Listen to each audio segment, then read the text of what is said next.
Hi everyone, I'm Karin from KF Marketing.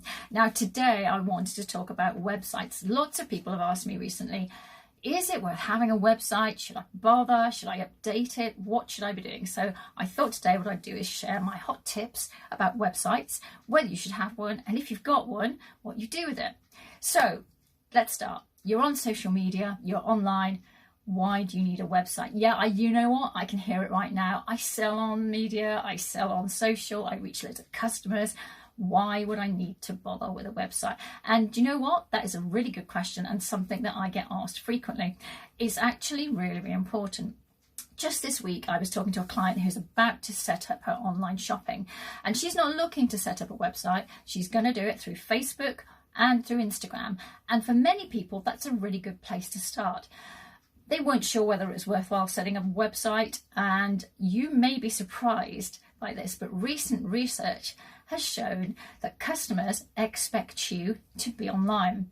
If you're on Facebook, if you're on Instagram, they quite frequently expect to search for you, and where they're going to search for you will be through a search engine like Google, and then they will expect to see you on a website, not just on a social platform. In fact, the statistics show that 60% of people expect you to be on a website and not just on social media. Don't get me wrong, social media does a brilliant job, and there are many people who make great careers out of just selling on social media. And in fact, I was doing some training myself this morning with a trainer who said, you know what, you don't need a website, you can run what you're doing through social media. And for some smaller businesses and even some bigger businesses, that's true, but it doesn't take into account the credibility issue. So today I'm going to talk through why does it matter and my 3 tips for getting it right. Firstly, why does it matter? So like I said before, what is the first thing you do when you're looking for a business, when you're trying to find someone? You probably Google it. And if you can't Google it, do you trust them? Do you think they're professional? That's right. The main and biggest reason to have a website is it gives an air of professionalism, and it also gives credibility and builds trust. So it's a really good reason. Secondly, have you looked at your competitors? Now, the chances are they probably do have a website, and your customers will be looking at them when they're searching. And if they can't find you and they can find them, well, you know where they're going to go. Thirdly, and a really important reason to have a website, is it lets you take control of the content. Now, this is probably the biggest advantage. And it's a really important point because social media, people can talk, they can chat, they can take you off topic, they can be nasty, they can derail things, and you can lose the threads of the conversations. On your website, you control the content, you control what people see. There's nobody on there taking it off track. So it's a really, really key way to get your message across and to get across to people what you want to say rather than what they think you should be saying. So let's move on from there.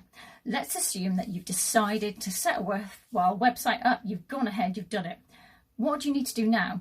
There's some really key things that you need to do. Don't think that just setting up a website is the end of it. It isn't. My first tip is get your content right. Check for typos, really important. Check for corrections, check for misspellings, get somebody else to read it, because you know what? Frequently you won't be able to read your own mistakes. You'll see what you think should be on the page and your brain will tell you, yeah, that's fine. And actually it won't be. So get somebody else to check it for you. The other thing is make sure your text makes sense. You'll be surprised that what you think makes sense sometimes doesn't make sense to someone else. You'll be putting your point across, but they don't actually get it. So test it with somebody, get somebody to read it and see what they say. Make sure your text flows. Sometimes one page is written by one person and then there's some other text written by somebody else. They write a different page, and the tone across the website can be completely different. You kind of need to sound like you're coming from the same company if you are the same company. So just check it through for all of those things. Now, the next point, update it regularly. It's massively, massively important to change your content. And this is one thing that gets overlooked a lot. People set up their websites, they think, great, done the job, I'm off, I'm going to leave it. If you've got a site, it's not finished when you've put the site up. You need to change the content frequently. You need to be updating the text. You need to be updating the photos. And, you know, check through it, make sure you've got rid of anything that's out of date. I mean, there's nothing worse than opening up a site in spring and it says, hey, happy Christmas. Yeah, you know it's out of date. So it kind of doesn't make you think the company's on the ball if you do that. Check your text, make sure nothing's out of date, change the text, change the photos, check your information is right. And that's a really important point for search engines, because search engines like new content and they like you changing it. The more you do it, the more you're likely to get ranked by them.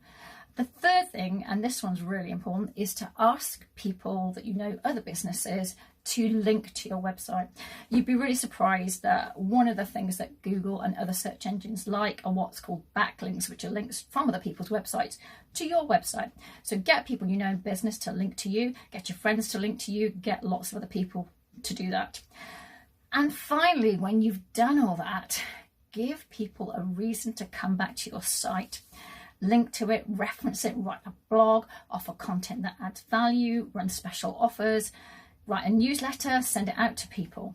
It's really, really a great way of keeping the site fresh, keeping up to date, and keeping people coming back. So there you go. That's why I think you should have a website. And those are my key tips for keeping it up to date. I'm Karen. I run KF Marketing, a coaching and marketing consultancy in East Devon. You can find me on Facebook and Instagram at KF Marketing UK. And you can also find me on my website, www.kfmarketing.uk. Thanks for listening.